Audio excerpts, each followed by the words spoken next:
Welcome to the latest episode of TikTok Famous Podcast. Today we're talking with Jessica Anderson, known on TikTok as Jess Anderson for Virginia, Crazy Mother Runner. She's not just a fierce voice online, she's running for the Virginia House of Delegates in the 71st District this November. Jessica shows how her raw, relatable TikToks about motherhood, mental health, and fighting for what matters led her to take on the political machine.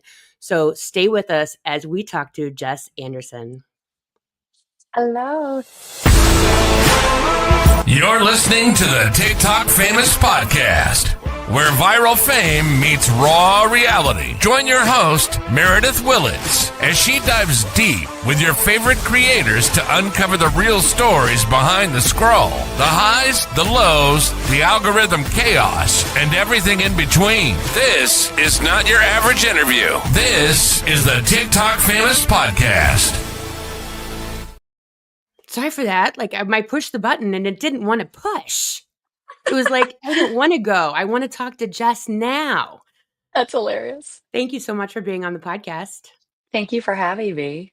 So before we hit go live and all that good stuff, I was telling you, I've been following you since the beginning because you are this amazing woman who's like running with purple hair and a mom and politically loud. But Yes. that has changed to you actually running for office. Like you're literally running for Virginia. Please tell us all about it because so many people run their mouths on social media, I being one of them, but you're actually doing it. Yeah. So this is actually my second time doing it, which is Mhm. crazy. So obviously I ran back in 2023. Truly ran like by all definitions, a grassroots campaign. Had a very skeleton crew of two regular employees that were on my team that just believed in me as a candidate and a person and a human.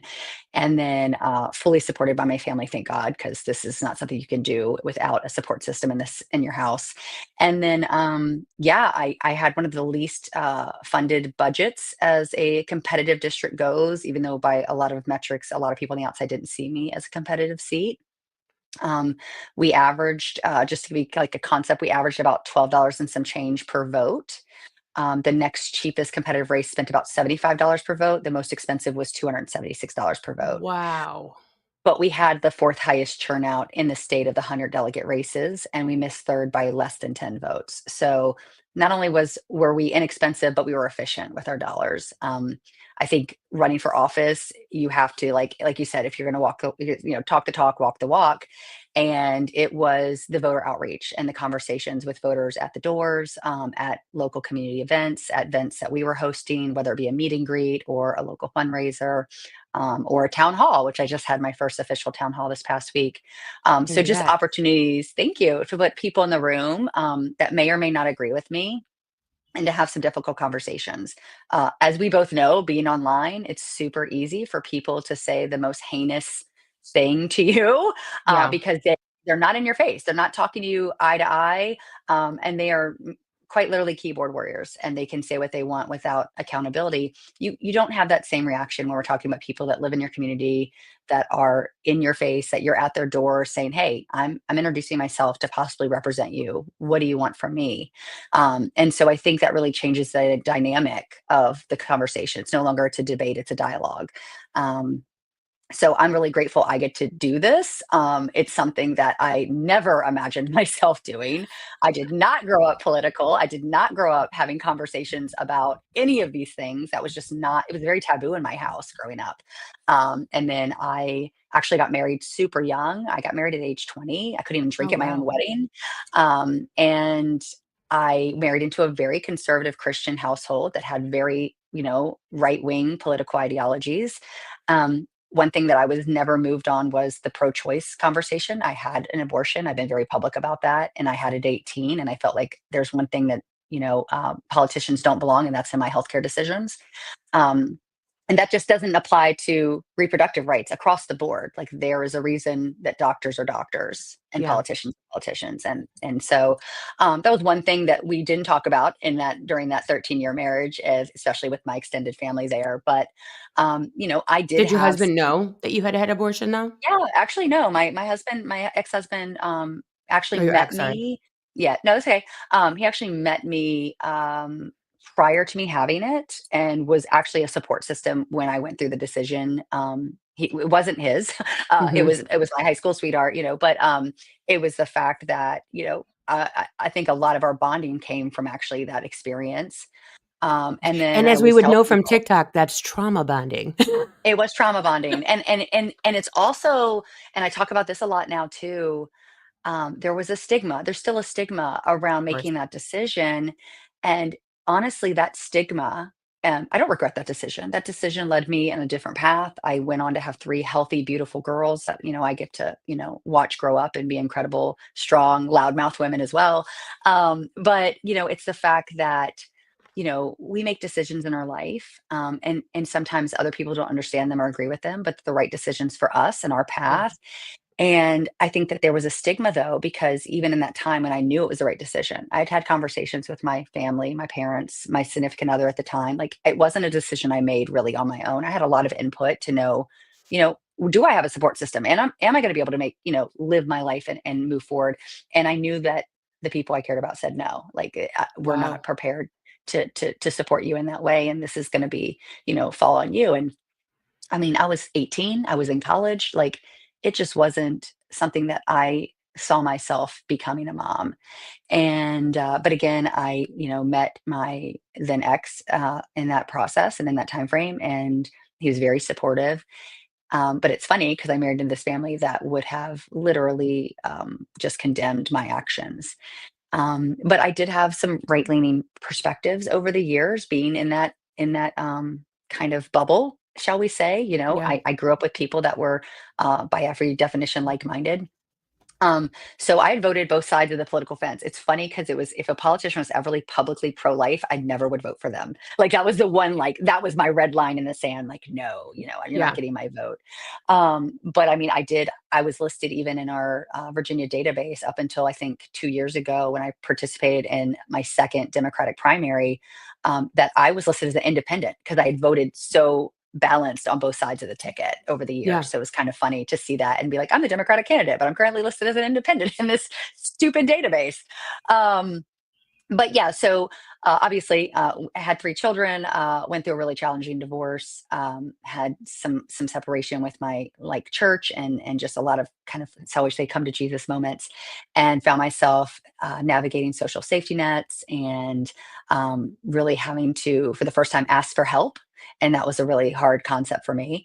Got Medicaid for myself and my three young daughters. I found out we didn't have health insurance any longer throughout the divorce process. Yep. Also, it was approved for EBT food stamps for $650 a month, which was great because I was really struggling at that time trying to re-enter the workforce because I'd been a stay-at-home mom for a couple years. All of these Oh, I've made a things. few videos on that topic. Yes, yes. Yeah. So yeah, so it was definitely new to me, but I got a job back in a dental practice. I had done billing and insurance for 7 years before that. I went back to my old practice, and after a year I got a pay increase. And I'm like, awesome, like, I'm improving my situation. It was a $5,000 pay raise. Found out I no longer qualified for the EBT. Lost it. So $7,000 a year of non-taxable food money got exchanged for $5,000 of taxable income. So really eye-opening moment in my life to say, like, these systems are not built to help us.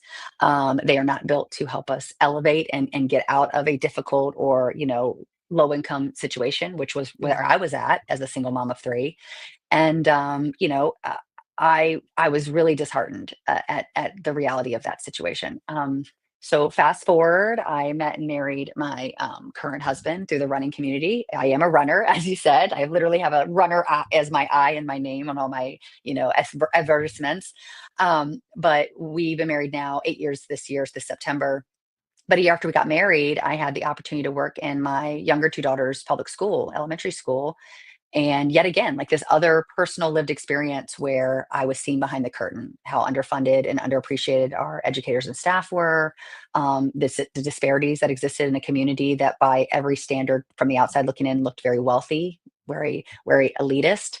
And there was a massive number of those that were unhoused, that were living in subsidized federal housing, affordable housing and through the federal government, living in hotels and motels on top of each other, very transient. We have a huge English learner language community as well that reside in my district. So all of these things I'm kind of getting exposure to and realizing like leadership doesn't know these people exist. People in the community are not really acknowledging these people's existence and the need that's there. Um, and so again, it made me a little more engaged locally. When COVID hit, I obviously got very active online and started engaging more with political content creators like myself that I became eventually, and really kind of educating myself, getting access to a lot of marginalized and minority communities that I didn't have access to in my own personal life, and got to hear their stories and get a little insight on like their experiences, their lived experiences, which is really helpful for me, an education piece for me that I needed in my life. Yeah. And then when COVID did happen, um, and then January 6th happened, I made my first politically charged video on TikTok, and kind of, the rest is history. And the next 4.5, 5 years, I've been incredibly active online. But also I became incredibly active in my community, getting people to go to school board meetings and trying to kind of drown out the loud minorities that were, in the room, but not representing the community in a real way. And Yeah. connected with our local Democratic committee back in 2020 too, and kind of said, hey, like, I really feel driven to do more. I feel like, and these are my passions, K through 12, early childhood education, obviously the reproductive rights conversation with Roe v. Wade and everything going on with that at the time. Healthcare, making it affordable and accessible across the board, the housing concerns, affordability, et cetera. And she's like, oh, well, you sound like you should be in the state house. Like, this is where you could do the most good. And I was like, okay, sign me up. Okay. So September 2022, almost immediately after our conversation, I went online and I did the online paperwork. And then January of that following year, I got my petitions and I hit the ground running, I and ran that remember first that. campaign. Yeah, it was Yeah. amazing. It's great. Like, I mean, there's so many people on social media, like I said, that just talk and talk and talk. And it's so amazing that you took the extra step and actually went for it. So when you go back to that moment, what switched for you where you said, yes, I'm going to actually, was it that woman? Was it like, okay, I can actually do this. Someone believes in me. Was it that one person mirroring you in that moment that said, yeah, you're the perfect person? Did it just take that? I think it was a combination of things. So I had almost thought about running for Congress the year prior, and I even like went online and went the extra mile, like did the paperwork just like kind of for shits and giggles, quite honestly. Right, Um, right. and and then I get this call. I remember looking at my husband, like I get a call, and they're like, "Hey, I noticed that you registered to run for Congress in CD1," and I'm like, yeah, I don't really know what I was thinking. And they're like, well, the reality is if you get 1,000 signatures, like you're on the ballot. And I'm like, oh Wow. shit, okay. The I love it. simplicity of it all. So I initially had made an announcement, and it was really tough. And I think it was one of those things like I didn't consult enough people kind of in that space at the time. And I was just like, I want to be in the room. I don't want to be where the decisions are made. Um, and unfortunately, it did not pan out because I got a couple threats. And ironically, when I got the threats, my husband was actually out of town. He was not in the area, and I'm kind of spiraling. I'm at home. I'm panicking, and then I'm thinking about like, oh my gosh, like if I actually win, what does that look like for my family? I still have relatively young kids at home. This is 32 weeks of my life dedicated to being in DC. And I've got these people that are already giving me actively death threats. Like, what does that look like for my family on a larger scale? Like, so I'm basically kind of having a like spiraling panic attack in this Yeah. moment. And I immediately pick my phone and I'm like, okay, I'm so sorry. I can't do this. Like, this wasn't the right decision. It was a rush decision. And I raised $50,000 in a week in that moment. What? Yes. So that was even Wow. more like hard for me because I was like, all these people believe in me and I'm letting them down. And that was like, I think that was the hardest part of moment that I had made a very quick decision. I didn't really take the moment to understand where I'd make the most impact, Yeah. and really consult with other people that would, could chime in and say, hey, like, is this the right path for you? Is this really like what you want to do in this moment? And that's not to say that Congress isn't on my horizon. I definitely see that as a future for me. But like, again, I'm glad that I did come into the space of people that have been in this world and understand the politics of it, let's be honest, and were Yeah. able to kind of direct me into a position in elected office that's going to be a better role and a better fit for me, and where I can really speak incredibly passionate and intellectually to the policies that mean the most to me. And Yeah. so What was it so like that though, was like when you look back, because social media, I was actually just talking to on episode 1, Garza Girl, and she had she made a comment. That's all it took. And a whole campaign against her, 48 hours. A person even made a website going after her. So social media, I mean, it kind of does get your skin pretty thick to be able to yeah. deal with haters and trolls and death threats and all of those things. Do you think that one has prepared you for another, or was that a whole different ball of wax when you're going in and getting death threats within the first, few moments of running for Congress? And do you know where and why and who those death threats came from? So one was like really hard to pin down. It did appear that they were a Virginia resident, so obviously that makes me a little anxious. The other one I did know, unfortunately, What? and yeah, and actually had kind of a parasocial relationship on social media with, Wow. um, and her threat wasn't necessarily an unalive threat. It was more of a like, I know your children's last name. I know your like. It was kind of like very very direct, pointed, like, Menacing. yes, like, I know this stuff. And so that was concerning because I was never public about my children's last name because obviously I am divorced, so we have different names. Yeah. So that really put some fear to me because now we're talking about my children, you know. So I will say for my own personal, like, the threats and things and mean words on the internet, I've never really been bothered by that. And I do think the internet does creates an environment where you have to build a thick skin and Yeah. be very prepared for anything and everything. I'm always someone that, like, when I did have those issues, I filed a police report. I made sure that there was a record because I'm smart enough to know that a record gives you some leeway if things continue to escalate and all those things. So, I say that to anybody that's going to put themselves in a very public role, whether it's on social media or whether it's running for office, both of these things in this political climate can invoke hate and anger and threats. Don't poo-poo things away. Like, make sure there's a record of it. Make sure that Yeah. you're kind of, ensuring that you're keeping track of those things, because again, if they escalate, you want to know that you can go back and say, this is where it started. I have a legal pathway to address it. Yeah. But I do think it prepared me to run. I mean, obviously, when you run, there's a lot of mudslinging. My opponent, it's funny, like, I only focused when I ran against her in 2023, I focused on her policy. I mean, she has a voting record that I could run on. She was in office for 2 terms, 4 years, and she had an abysmal voting record, voted against ERA, voted against funding almost across the board for K through 12, pushed for a school voucher program to funnel public funds into private institutions, has voted against every common sense gun reform that's come down the pipeline, voted against contraception protection in this past General Assembly. Like, she has continuously made bad votes that by and large are not supported by the majority of Virginians, and now a majority of my district. Yeah. So I didn't need to talk about her character. I don't know her. Like, I don't know her as a person. I don't Yeah. need to talk about your personal life or the way, any of those things. But she was taking images of me from 2020 or 2022 when I did, like you pointed out, I had like purple streaks in my hair at one point. Which Like, are I, fabulous, by the way. yeah, So keep and being you. It was COVID. Me and my kids were at home. I wasn't working in a public eye. So, like, I got to do fun things like that with them. Like, Yep. all of us did that. And Yep. so she took screen grabs of videos that I made when I was like running, not even political content back then, and then posted them on mailers and sent them. So people, when I met them at their door, literally like, oh, I thought you had purple hair.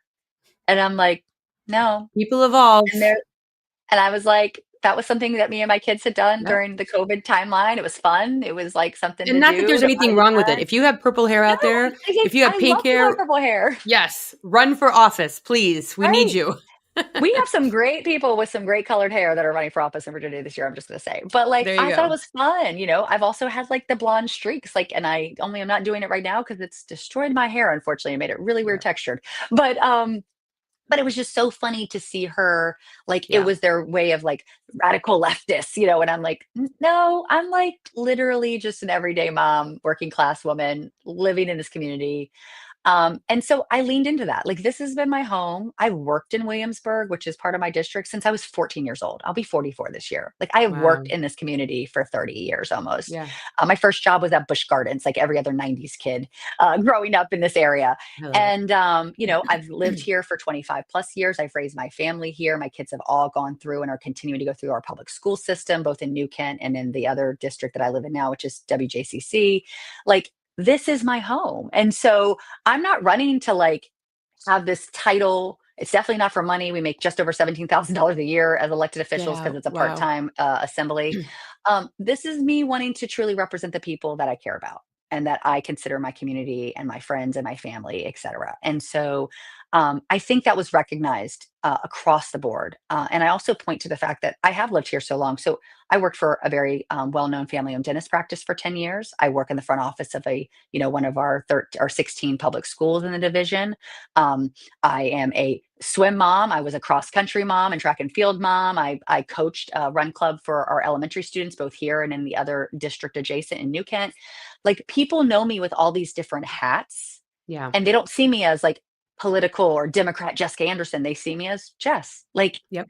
she's one of the fellow moms. She's one of the, she's one of the front office ladies that helps me get my kid or helps me deal with issues that I'm having at the school or, whatever. And so that personal touch of me being a real authentic person that actually lives, breathes, and exists in this community adds a value to my candidacy that I don't think you can't buy. Yeah. You, you- And I it's I it, you think can't so many buy. I think so many candidates have so much money, right? And it puts them in position to, like, okay, you have all this money. So now what do? I run for office. Like, what do I do next? Right? Like, look at the president. He had a lot of money. What do I do next? I don't know. Run for office. Why not? Right? Elon Musk, same. And so the problem with those situations are, unlike yourself, who has touched the hot stove, who understands the need for assistance, who understands the need for good schools and childcare and the you made more money, but now we're going to take away your food stamp. So good luck. You touch the hot stove. You understand what it feels like. You got close. You understand what it means to be a stay-at-home mom and have to start and rebuild all over from scratch years later. Like I talk about the trad wife, like, make sure you have a side hustle, make sure you have a resume, because at the end of being a trad wife or a traditional stay-at-home wife, you've got no IRA, no 401k, no work history. Good luck, ladies who are listening. So you've touched the stove, you get it. You know what your constituents are literally going through. And what Mhm. happens when we take those programs away, we have women who are having their boyfriends watch their kids because they can't afford daycare. They're not able to work a job. They are leaving the kids home alone who really shouldn't be left alone. They, are not taking I know I have a friend who is on SSI and he cannot get a quote real job because if he does, he'll lose all of his SSI, and his SSI for medical, he could never find Mm. what he needs because of the medical situation that he's in. And so he has to work everything under the table. Like, these systems, like you said, keep people broke. I think that we need to go back to, and I know you'll agree with me, people that are from the community who have touched the hot stove, who understand what it feels like, who understand the needs of actual real people and are not silver spooners who have absolutely nothing to do with their life next. So run for office. I think we need to go back to the way that our founding fathers, good, bad, or ugly, really intended for the people to be represented. So in that breath, and how politics goes, do you think that we need to look at things like term limits? Because eventually it kind of does the power maybe go to your head? Do you get too in bed with these PACs and these people that are intertwined so tightly with politics? Do you believe that we need term limits across the board? So I definitely think there needs to be some type of term limits in place. It's a question of what do the term limits look like? Because there is a benefit to that institutional knowledge, and I do know that part too. Like, Yeah. for perfect example is, we have people that are in leadership that have been in leadership forever, and they've long since been eligible and more than capable of passing the torch to some of the younger people that have also done their time and have proven that they are, have their worth. Of course, my mind immediately goes to the likes of like Jasmine Crockett or AOC, who has been very loud, outspoken, bold individuals within their congressional body.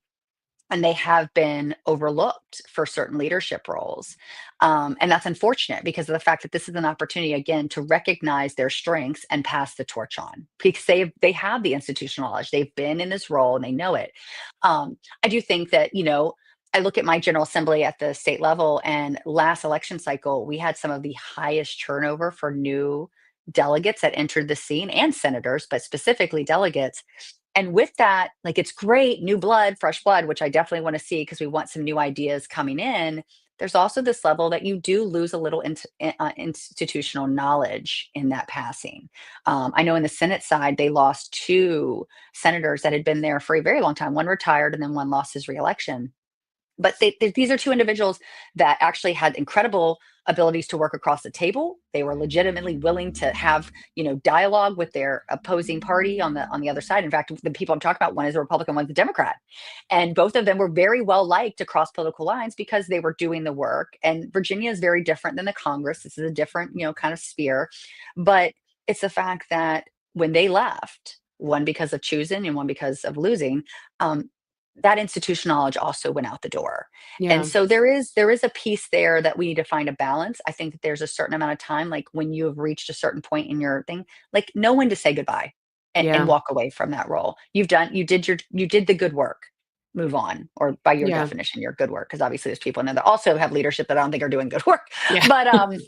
But no, I do think term limits need to exist. It's a question of like, what does that look like? So I know Senate side, I think the terms are 6 years. So like, I think 3 terms is sufficient. I mean, if you Yeah. are there for 18 years, I think that's a solid amount of time that you've dedicated to your community and your people, and an opportunity for you to have got, if you are truly representing your community, you already know the leaders within your community that can step Yeah. into that role and take your position, and you can help usher into that role to run for office behind you. I think there's this level of like sometimes the egos in the room, that's saying like, if I want something done right, I'll do it myself. I think that has really become a stronghold on our congressional government, specifically our federal government, and that a lot of people don't want to leave the space because they just don't think anyone else can do it. And I think that's the wrong way to look at it. I think we have some incredible people that are coming up, that definitely deserve their opportunity to be in the room where the decisions are made and could make some really impactful decisions. So term limits is definitely something we need to be putting on the table. I think So, campaign finance reform is the bigger conversation, quite honestly, because oh I think yeah. that is what allows these individuals to get in that space and never leave. Yeah. Or want to leave, Right? you know? It's a What financial incentivization. Yeah, why not? Yeah, 100%. With social media, sometimes our kids take the brunt. I know my son will say, or my daughter will say, untag me from that photo on Instagram or whatever. Like, I look so bad or I'm getting made fun of. Sometimes my kids will actually go through my TikTok account and block their friends from my account so that they ensure that they don't see what I'm talking about. Because a lot of stuff that I talk about, and I'm sure you as well, my younger kids don't understand. Like, why are you talking about abortion, mom? Like, what do you like? Are you having an abortion? Like, why would you talk about this? It's like, no, I'm not. No, However, no. However, and so I know with being on TikTok, how has that played out with your kids? And now, even in a bigger role running for office, like that is a lot of spotlight for one family to deal with. How do you deal with it with your children, and how do they deal with it as you being their mom? Because my son, when I got a mohawk right after I went through cancer treatment. I did not have chemo, just put that out there. And my son looked at me and he goes, why can't you be a normal mom? Like, What fun is sweetheart, that? I'm never going to be a normal mom. Like, it's Yeah, just, that's but not fun. but then That's someone not said, fun. "Oh my God, your hair looks like Pink, the rock star," and then he was okay with it as long as I looked like someone famous. As long as then he was okay with mom having a mohawk. That's But hilarious. I know, right? But so our kids do get, do deal with our nonsense, if you will. Right. How do you deal with them, and how do they deal with you being TikTok famous and famous for running for office, so to speak? I'm very grateful that by and large my kids are pretty proud of what I'm doing. Yeah. I mean, obviously, there's always this element like, oh my God, my mom's on TikTok. And like, there are friends that, like, I remember when my oldest, who's now getting ready to graduate from college, but when she was in high school, her friends would drive behind me and they'd be at a stoplight and they'd grab their phone, they'd take a picture, like, I'm behind the famous TikTok mom. And they text my daughter and it'd be a whole joke, like, Yeah. oh my God, I'm behind someone who's TikTok famous. And they'd send a picture of me in my car or whatever. And I'm like, y'all are stupid. But it was I think a lot of them make light of it. I think most of my daughter's friends, for the most part, are very like-minded and agree with a lot of the things that I'm saying online. They haven't made a point of surrounding themselves with those that have incredibly opposing views to my beliefs. And even those that have been relatively kind about, the fact that, like, I get it, your mom's doing what she thinks is right. And they really haven't expressed a big hardship from me being online. Initially, it was more of like a joke, like, this is embarrassing, and now it's more of a, like, just a way of life. I think it's come. It's one of those things they've just come to live with. Running for office, obviously, that also was impactful, but last time especially, I try to make them a part of the process. So they went and knocked doors with me a few times and Wow. got to kind of see, what that looks like. My middle daughter, who she went to events with me, like local events and fundraisers and things, and even went to a couple last year during the federal elections that were happening in the area.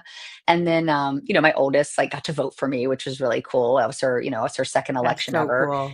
And my middle daughter gets to vote for me this year. She turns 18 a month before the election. So, so there's this element that it's personal to them. I think, they always say, you can't have it all. That's true. You can't. There's definitely a struggle with life and work balance, because while campaigning is not something I'm getting paid for, it is work by every definition. I probably Yeah. dedicate at least 30 hours a week, if not more, just to the campaign. And then I work an additional 18 hours a week at a job. And then I'm also, a human that is trying to have some semblance of a life. Yeah. So, there's not a lot of time left. I'll give you a great example. This past weekend, every year we do a 24-hour annual run for cancer, because me and my husband are both avid runners. And this is something I got involved with in 2015 and I've done every year since. And we kind of plan our life around this weekend. We know what's happening. It is what it is. And so Saturday morning, Friday night, I had a gala at the local college with the Young Dems. So we go to that and we're there till 10. And knowing we have to get up at 3:45 in the morning the next day No. to pack, to, load up and head to Hampton and set our tent up and get it set up for this day of running, walking, all of the things. So we get there, we get set up from 7 a.m. Until midnight. We are run walking our way to 50 miles. And then we basically packed up a little bit of our things, like the everything but our tents, loaded up, drove to Taco Bell. I had 1 a.m. Taco Bell. It was great. I loved it so much. But went home and it took a shower, took what was by definition kind of a power nap, like 3 hours of sleep, got up, unloaded the car, and then my poor husband had to run up and get all our tents and come back home. But slept a little longer. And then I had a fundraiser for the campaign at 1 p.m. I had a Wow. phone call at a Zoom call with a really large fundraising organization that's in the state of Virginia that does a lot of good work for Democrats at 4 p.m. Um, and then that yesterday I woke up and I was calling people to get donations. I had a Zoom call for an endorsement. I went to work. I did a podcast actually yesterday as well. Mhm. And then last night oh my gosh, like, this is how bad my brain is. What did I do last night? Babe, what did I do last night? Where did I go? I did something. Every day is something. Hold on. Now I'm going to be bothered if I can't remember. right? Oh, I had so I did a political leadership program last year, and we went up to Richmond for for our little reception with our Sorensen group and alums. So that was my day. I didn't get home till 11 p.m. last night. And Wow. today is no different. Every Yep. day is kind of a whirlwind, and I literally have to like block off time for family things and things that are going on. And I'm very grateful that my husband shares that burden and picks up a lot of the stuff around with like the house and with the kids to kind of make it a little more feasible for me to do the things I have to do. But it is not a situation where you're going to have it all. There is some sacrifices you have to make. I'm going to prioritize, my daughter's graduation from college. I will be there all day. I'm like, do not bother me. We had spring Right. break, and I'm like, this is my week. Bye. I do not. So it's really about trying to figure out, where to fit all the things in, and not feel like you're completely drowning. I'm still working on that.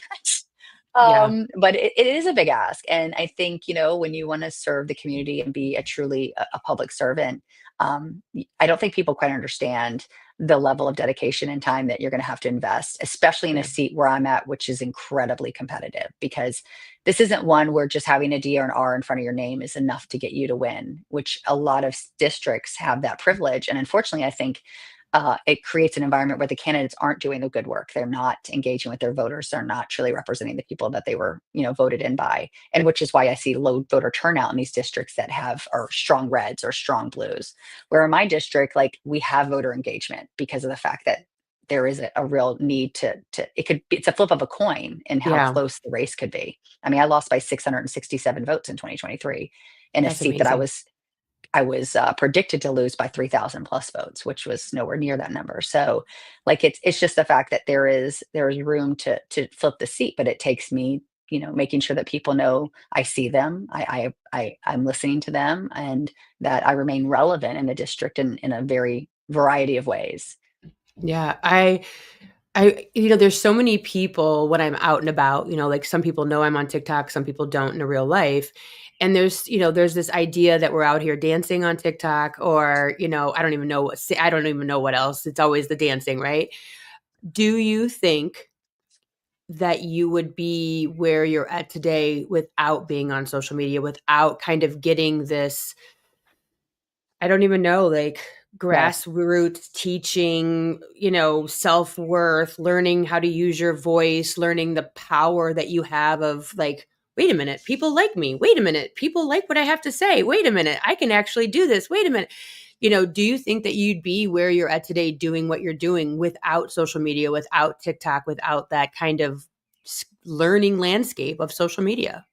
no, no. I feel like I kind of came into my own in my 30s, really. Like, and I think most, honestly, I think most people, that is kind of a moment, a turning point for a lot of people to kind of really self-discover who they are and better understand, especially if they're trying to go on that kind of journey, better understand who they are and what they want out of life.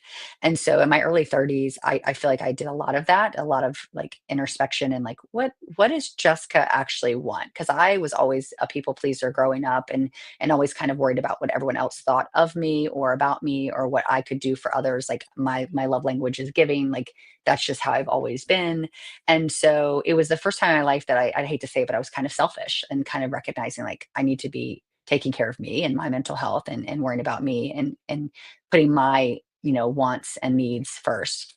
And that's a hard thing to do, I think. Um, Especially being a Social mom. media, especially being a mom, especially no, like, oh my gosh, it's incredibly hard when you're doing that. But I will say with social media, what started out is like, because I got on social media in 2020, I didn't get politically active until a year later in 2021. So I was active, I was engaging with political content, but I wasn't making political content. So I Yeah. was doing running vlogs, being silly on the internet. I was doing lip syncs and the little fun challenges with my husband or my kids. Like the utadas, outfit of the day. Like we were doing really fun content that was kind of biding my time and making me less insane while my children were trapped in the house with us day in and day out. Right. Um, but at the same time, it was building my confidence. It was like, oh, people think I'm funny, or Yep. oh, people think this is entertaining. And so it gave me a way to be seen, I think, in a real way that and there is unfortunately this um we can be a little self-deprecating sometimes on our own, and very critical of ourselves in a very Yeah. real way, I think, especially as women. Um, and so to have other people see value in me that maybe I wasn't even seeing was really, it It's impressed weird. upon my soul. Yeah, It's weird, but it's weird, it but was it's like, nice. it's nice. Yeah, it's nice Yeah. to feel validated, okay? That, Yep. let's be real. Yeah. Um, but what I noticed was when I started engaging with more political content, especially, and I saw these people, I'm like, God, these people are so brave. Like they're talking to the issues, they're drawing a line in the sand, they're Yeah. telling the truth. And I'm like, can I do that? Like, is that something I can do? And when January 6th happened, just side note, I had been infiltrating Parlor, which then transitioned into Telegram. I don't know how familiar you are with these very Yeah. alt-right kind of political or platforms that existed during that time. And so I told my husband and my coworkers, I'm like, something really bad's going to happen on January 6th. And many of them kind of looked at me like we have police. Like, what are you talking about? Like, no. Like I'm watching, I'm like reading the chats where they're saying we'll bring the rope. Like I'm seeing in real time them planning what transpired that day without a shadow of a doubt. And Wow. so I knew what was coming. And again, it's like I hadn't said anything. I didn't say anything. And then when it happened and like everything I had feared kind of was validated, I said, this is it. Like I can't be quiet anymore. This is my moment in time. It's either I say something now or I remain quiet and silent. And Yeah. so I made a very politically charged video that evening. I was so angry. I just remember like, if you support what happened today, unfollow me. We are Yeah. not the same people.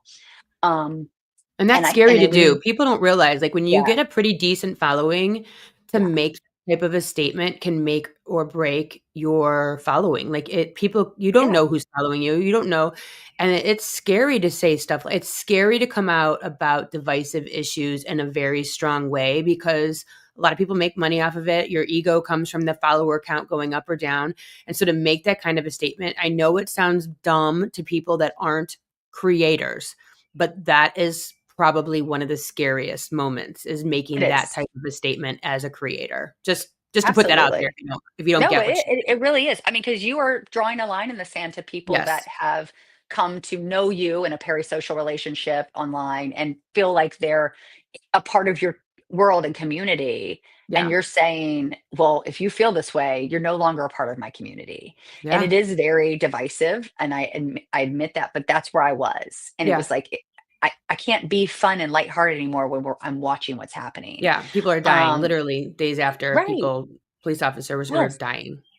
Yeah, it was so upsetting, and so, I don't like, I know some people know my journey, but, like, so my journey initially started out with me really exposing the in real time radicalization of people because of the combination of COVID and, January 6th and just all of these things that transpired after that, and the fact that there was some incredibly dark right-wing pipelines that were happening on these platforms that were just, I mean, oh my gosh, like creating this very cult mentality. It was so terrifying. And I was watching people that I knew in real life and cared about falling down these pipelines. And it's what drove me even further to like investigate, like, what are you consuming every day? So my content started out that way. And then it kind of, there was portions of it where I was pushing back against disinformation around COVID, disinformation around politics. Um, and even making like I would do those fabulous clapback videos to these very large right-wing platformer creators that were saying some of those outlandish thing and misrepresenting data or misrepresenting situations and trying to bring light to the truth and you know but eventually that translated into me really focusing on policy issues and really focusing on like things that were being introduced at the congressional level and how they were going to impact people in a very real way. And there's this Yeah. like disconnect of like how does policy become a law and it became an education piece. And I tried to roll back my cynicism and my condescending tone that came out sometimes. I was a bit snarky, I always admit that. It's But hard not to be emotional. It is. It's very right. difficult to not be bitey. Yes, yes. In this climate, it is very hard to be not bitey. But I learned that when I took the tinfoil hat off I and remember took the that. time, yes, and took the time to push back about information with data points and Yeah. with a tone that didn't feel condescending, that didn't feel derogatory, I was getting better feedback from Yeah. people that were kind of sitting on the fence, trying to figure out which way to fall.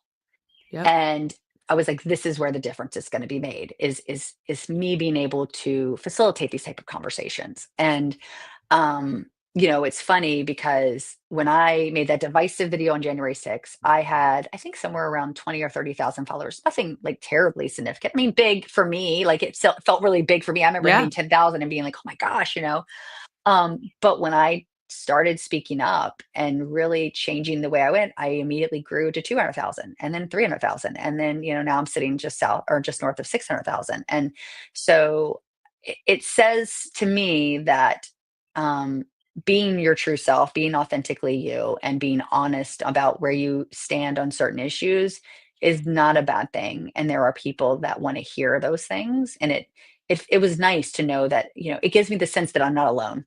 Yeah. I think that's sometimes the way we feel, especially in our communities, because I don't know about you, but as someone who does have more progressive values, I didn't previously really wear my politics on my sleeve. I didn't walk out the door and people knew where I stood politically. That Yeah. was just not, I wasn't wearing merch. I wasn't like screaming at the top of my lungs. Like I wasn't wearing a pink vagina hat. It's just like, it wasn't something that I made a part of my personality or a part of my Yeah. everyday life.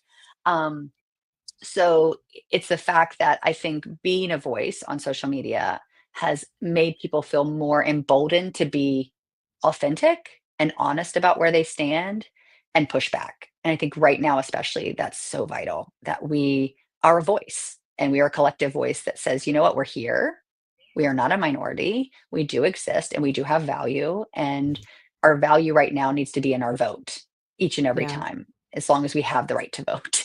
Yeah. So, so I think being on social media definitely led me down this path. It also gave me access to small dollar donors, which made me, the number one small dollar donor recipient in 2023's election, and gave me access to money that, I wouldn't have had otherwise. Like Yeah. I make $20,000 a year. Like I do not Right. have access to wealth.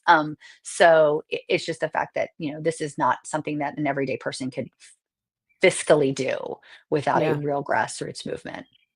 I just think that, when looking out, if people are listening, if people are watching on all the platforms that we're on right now, and you are interested in running, like it doesn't matter if it's your school board, city council, start small, get your feet underneath you. Like you said, I'm going to run for Congress. Hold on a minute, and then you kind of dialed back and said, let's do this a little differently. Yeah. Which, by the way, my dad, he ran for judge. He was a judge. Now he's retired. People don't realize that you have done 25 different events and engagements in the last 24 hours. That is not easy to be fresh every single time you walk into a room. So kudos to you for running 24 hours and then continuing to try, like, give Jess some grace. Like, honestly, like people that are running for office, and it's not like poor me, it's just the reality of it. Putting yourself out there, putting your family out there, showing up fresh for everything that you do, being at literally everything. I have a sister-in-law who's a superintendent of a school. Like, she does her job, then she goes to the games and the kids, like being fresh all the time, that is not easy. So, like, honestly, thank you for what you're doing. And, when you see Jess out there, just give her some kudos. Where can everyone find you? Literally, Yeah. where can everyone find you? And if they want to donate to you, is that all on your website? And what is that? Yes. So actually, if you go to my website, it's kind of a one-stop shop, which I think is super great. Yeah. But it's Jess, JESS, the number 4, VA.com. So the donation link is on there. All of my social media links are on there. So I am not on Twitter because I escaped the hellscape pretty much at the beginning of this year. I was like, I can't do this anymore. Yeah. But I'm still on TikTok. I'm on Instagram. I do have a Facebook for my campaign. I have a Blue Sky, a Threads, all of the things. I'm obviously continue to make short form video content, about both national and, of course, Virginia politics. But yeah, all those places. I continue to try to be one of the number one small dollar donor recipients in the state. I think that's huge. I do not take And corporate anyone money. can donate. Like, you don't have to be in Virginia to donate. Anyone can donate. Anyone. No. So if you want we to see have this the woman in Wild Congress, West campaign. yeah, if you want to see this woman in Washington making a difference for these types of political changes of like normal, rational, policy, this is the type of woman, this is the type of person that we need in Washington. This is a great way to donate to her to get her to this level and then where she can go in the future. So like, yeah, jess4va.com. Everyone. Yes. Everyone. Yes. But yeah, and I say too, just really quickly, like, you have to, the only qualifying thing is you have to be a US citizen. There is no, sadly, there is no maximum on what you can donate. We are quite literally what we call the Wild Wild West of campaign finance in Virginia. It's kind of disappointing, which is something I hope to change at the state level when I get in there, as one of many things that I have on my to-do list. But yeah, so right now, if you live in the United States or even abroad and have a US citizenship, you can fully donate to the campaign. And I greatly appreciate it. So good. So good. Well, thank you so much for taking your time away from your busy schedule. I know you have something literally right after this because I was talking to your person last night and she's like, all right, I want to make sure and give you enough time. Can you start earlier? So, and thank you to everyone that's supporting Jess on her campaign out in Virginia and her family. Like, this is amazing. This is the woman that like I said, I started following years ago, and you've just, I don't want to say blossom, but maybe unearthed the person that was there all along and just needed all of your TikTok following to remind you of how freaking amazing you are. And I hope that that's the reason I think all of us are kind of on TikTok, is to kind of find ourselves in some way, shape, or form out in the world. So thank you so much for being on. I really appreciate it.